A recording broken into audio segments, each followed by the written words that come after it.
we're going to be reacting to the M3GAN behind the scenes found on the Mayhem YouTube channel. Now, this is a longer video. A little bit. This is 8 minutes long. This is longer than we usually react to things. So we're going to watch through, enjoy it, learn some stuff about the making of this doll, this movie that's coming out that everyone's super intrigued by, ourselves included. And we'll be giving our thoughts throughout. So let's enjoy this together. Let's learn some stuff together.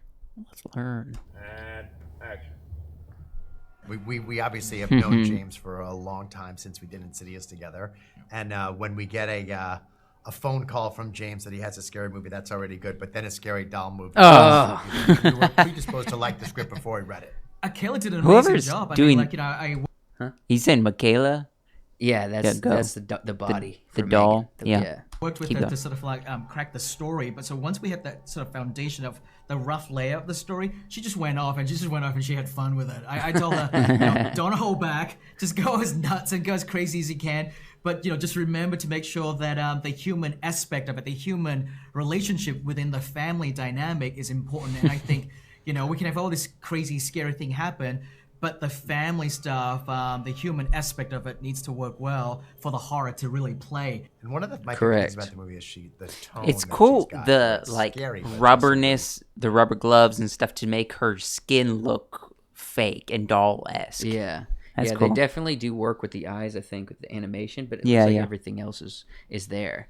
fun and funny, which is really hard to do, easy to do, hard to do well. And I think she does a terrific job at that. I would say that M3GAN is about a really brilliant roboticist, Gemma, who is able to program and create a robot doll named M3GAN to help her in becoming the new parent guardian of her niece Katie when her sister and brother-in-law die tragically. What the movie is about Heck yeah. using technology to raise our kids. And this movie kind of is a commentary on that, as well as kind of extrapolating that idea into what's that going to be like in the future? Where's the inevitable endpoint of all this? The question then is, okay, if you have a machine that's been built by humans, I don't like and that. it's allowed to learn. I don't know, it kind doesn't of look like they autonomously, animated what are they anything. going It just to learn looks and what are they real. going to do with that information without any context, without any parenting, so to speak? What does that knowledge do? How does it get ingested and digested and then, repurposed? And that is one of the driving questions of the movie. It's not just a scary movie. Like all great horror films, they have something to say, right? It's a great reflection of the horror genre always. It's a great reflection What of are the we gonna times say that then? we meet in. Oh, that's weird. And all the goodness. good ones. I don't know why they're capitalizing on this this red dance, yeah. hallway dance scene. It's got to be like a pivotal moment for the film. Sort of. Or they just saw everyone's reaction from Yeah, the yeah. first trailer and they're like, we can lean into this. Yeah.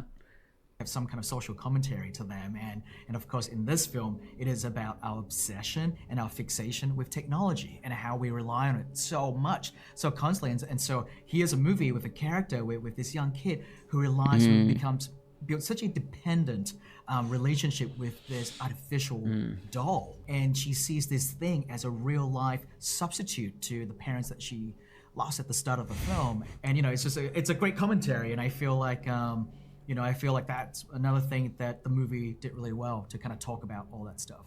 Yeah, it shows how AI can be great and incredible for us, and also not. I like It's this. also very dangerous. It's like the horror version of iRobot.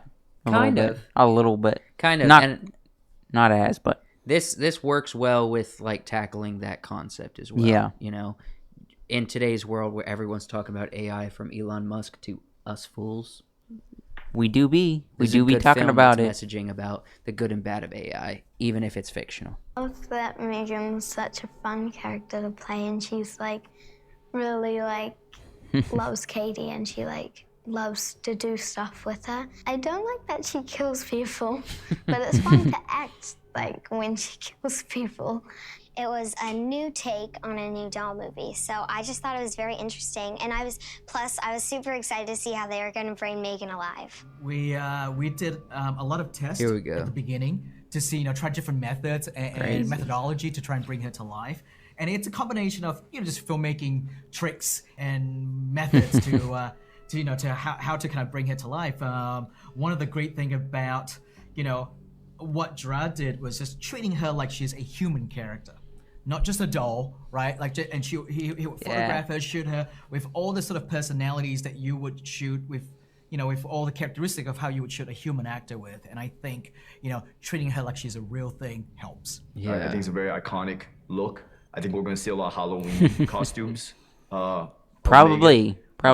And when you see her on screen, and even in when you're acting with it, you know, just the puppeteers with the subtle movements, you know, it's very unnerving in a very cool way. I think one of the things that's fun about it is the way that we created her is when you're watching her, your mind keeps tricking you into thinking that she's a real person, and then you're reminded very specifically that she is not.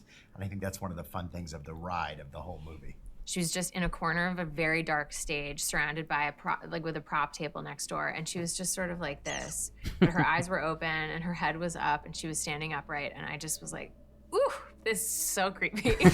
Yeah, no kidding. Yeah, here she is upsetting. Do you think they're gonna cover who is the designer for this? Probably not in here. No. She feels very real. I would love to see who designed the look. Was flawless. Like, comment down below if you know. In the car when we were filming in the forest, I was actually talking to her, even though it wasn't a scene, because I was like, I wish she would let me bring you home. And if I had one in real life, I would love to play with her and do all that kind of stuff with her. She's psycho. She's psycho. If you're I don't know if I can call little girl I think this psycho. has She's its moments. crazy. If you like comedy, I think it has its moments. If you're someone who kind of enjoys social commentary, kind of stories that say something a bit more about the times that we live in, I think you'll appreciate this one. If you're a fan of creepy dolls killing people, I'm trying to think of who wouldn't like this movie. Big fan of Ronnie's. Like most people. No, that's a lie. Like most people. A lot of people are gonna have a great time watching. It'll be fun. And he makes the boss character so much fun to watch, you know. And I think like Jason and I, we're big fans of Ronnie, and to be able to work with him on this is great. I think just from seeing even the poster, you kind of know how it's going to work out, which is part of the fun of being in this genre. We know that the audience kind of suspects how this is going to go, and part of our job is to deliver on that imagination of what this dynamic is going to look like. And I think we've done a good job. That's a good way of putting the horror genre. My I like the way they should put that. We love to go, to me, going to a horror movie or an action movie or any kind of movie that gets you to experience a whole bunch of different emotions is like a roller coaster ride. So you go into it, you see all this scary stuff, and it pushes you to the edge of sort of like mortality. It reminds you of all this other stuff. But then you're not actually in harm's way. You're sitting in a nice, comfy, dark room with the air conditioning on. You're eating your popcorn and drinks, right? But you let your imagination run wild. You get to go into the places that the filmmakers take you to, but you're still in the comfort of your own, you know, like in the seat, right, in the theater, and you get to share that fun experience with the strangers in the room, you know, and you know, you guys are laughing together, screaming together, you know. I think that's so much fun, and that's what, you know, makes roller coaster rides so fun, is because at the end of the day, it may be terrifying as you're going through it, but once the ride ends, you get up and you go back to the safety of your own home. Your life, yeah. I totally agree with everything James said. I think horror, in a certain way, it makes the world feel safer. Whether it's a movie or a book or whatever it is that you're reading or watching, these scary things happen to other people, not you, and you can close the book, you can walk out of the movie theater, you can completely control it, and somehow that helps us digest the real fears that are out there in the world. It's very strange. When the more chaotic the world is, the better horror often does, and I think it's a result of what we're both talking about. That's a good way to put that as well. I like that. Now, I will say, horror not only gives you some relief as to your own problems, but it also prepares you a little bit for your problems, for potential problems. Absolutely, it does. That's us breaking down M3GAN a little bit. I love how everything's practical. Most everything's practical. A lot of it's practical. Everything's in camera. A lot of it's practical. It's wonderful. Not a lot of animation. I will say the eyes are definitely going to be animated, but having them on the suit the way they're supposed to look is amazing reference for the animators. Yeah, because they're going to blow it up, all of the little micro movements and the glimmers and everything that you need for a convincing yet uncanny eye. Mm-hmm.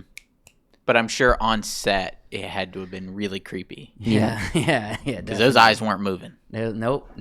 What do you guys think of M3GAN? We know there's a lot of people that are watching the trailers, watching the behind the scenes, even watching some of our videos around M3GAN.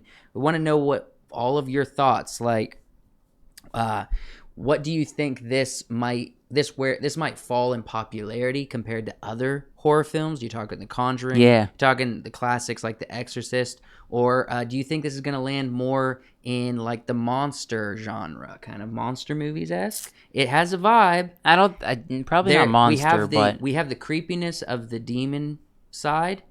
We have the physical threat of the monster. Yeah. Make sense? So which genre does it fall in? Honestly, this is AI horror. Where does Chucky land? Chucky lands in demon, I think. yes. Yeah. Demon. This is not a demon. This is AI. This is a problem. This is a monster. Demon AI. No, they're using Demon elements from demon genre to tell the story, but honestly, it's more monster film.